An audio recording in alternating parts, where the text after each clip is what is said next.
Döküldüler üstüne kuduz kimi, aç kimi, şumladılar yer kimi, kırdılar ağaç kimi.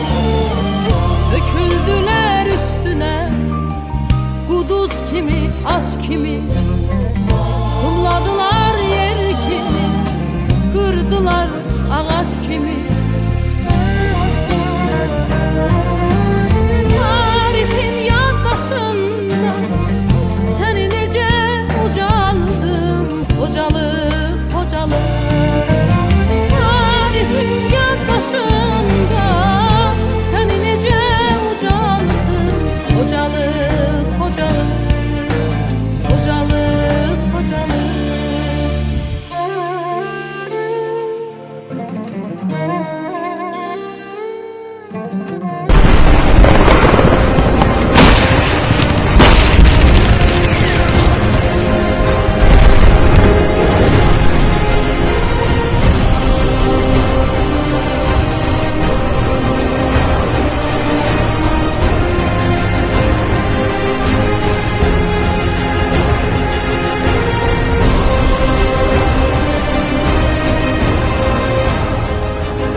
Biz güclü hərbi potensiala malik.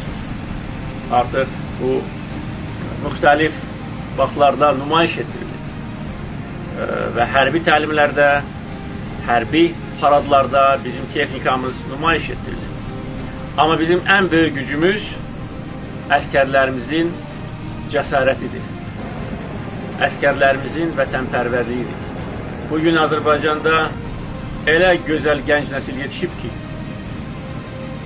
onların hamısı Ali Başkomandanın əmrini gözləyir və son hadisələr onu göstərir. Hətta hərbi işindən kənarda olan insanlar da öz fikirlərini bildirirlər, öz istəklərini bildirirlər. Könüllü olaraq cəbhə bölgəsinə getmək istəyir. Bu məni çox sevindirir. Bunu göstərir ki, vətənpərvərlik ruhu Azərbaycanda yüksəkdir. Mənəvi üstünlük bizim tərəfimizdə.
mənim atamdır.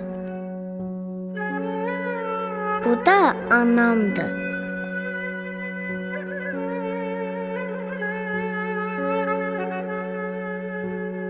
Bu isə mənim nənəmdir.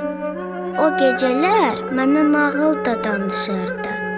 Amma indi heç kim gülüb danışmır. Elə bil kimdənsə küsüblər. Deyirlər müharibədir. Müharibənin nə olduğunu bilmirəm. Bircə onu bilirəm ki, məndən heç kim oynamır. Birdən qorxulu səslər eşidildi. Atam tələsik evdən çıxdı. Oyuncağıma dedim ki, qorxmasın. Birazdan atam qayıtdı. Dedi ki, tez olun, gedirik. Ermənilər kəndə hücum eləyiblər. Biz meşəyə qaçdıq.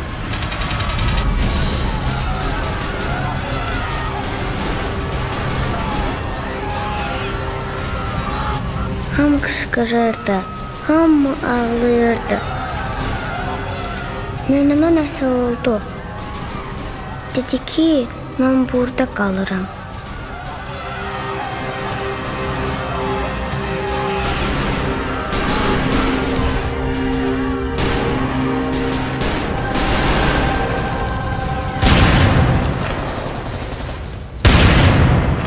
Sonra nə oldusa, anam da yox oldu. Atam da.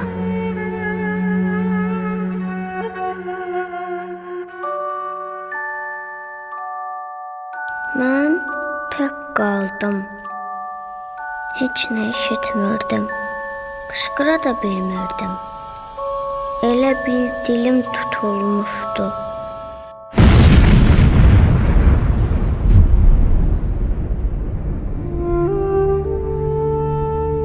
Sonra bilmirəm nə oldu. Elə bil yuxuya getdim.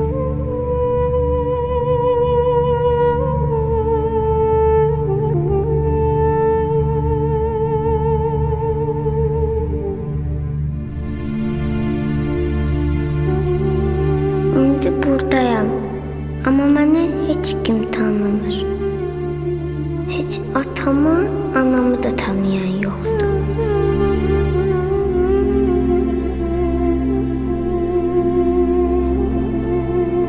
Bu uşağın adı yoxdur. Yox. Bəs bu kimin övladıdır? Bütün Azərbaycanın. Hamı mənə baxıb kövrəlir. Mən onlara neynəmişəm? Heç adımı da bilən yoxdur. Hamı mənə nişanə deyir. Xocalı nişanəsi. Bugün biz Xocalı şəhərdə baş vermiş qədərli bir hadisəni görürük. Uzun illər əvvəl həmin şəhərdə yaşayan insanlar, analar, atalar və babalar çox çətin yaşadılar. Biz bugün ona görə xatırladıq ki, dünyada bir daha belə qədərli hadisələr olmasın. Biz istəyirik ki, bütün uşaqlar sülh içində yaşasın, oynasın və xoşbəxt olsunlar. Bu şamlar işığı, qərənfillər isə hörmət və sevgini bildirir. Biz bu ışığı yandıraraq deyirik ki, dünyada həmişə sülh olsun.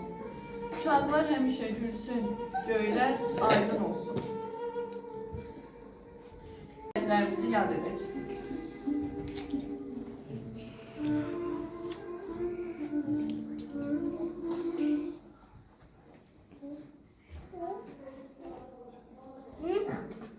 Allah rəhmət eləsin.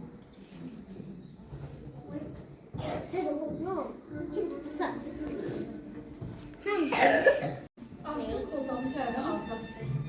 Prezidentimizin müdrik siyasəti və milli ordumuzun əsgərlərinin göstərdiyi şücaət nəticəsində 44 günlük müharibədə 30 illik həsrətə son qoyuldu. Artıq Qarabağımız azaddır. Artıq Xocalımızda həyat canlanır.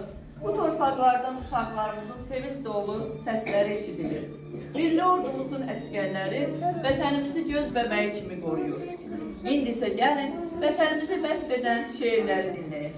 Baxmadılar, Allah'tan da qorxmadılar, neçə cana susadılar, qaldı analar yaralı, can xocalı, can xocalı.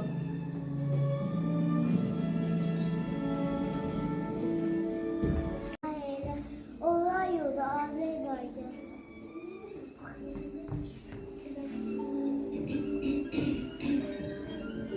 Sen kocaman bir tarihsen. Sen dahiler, ölçüsen. Sen gidler, meskensen. Yaşa kurban Azerbaycan.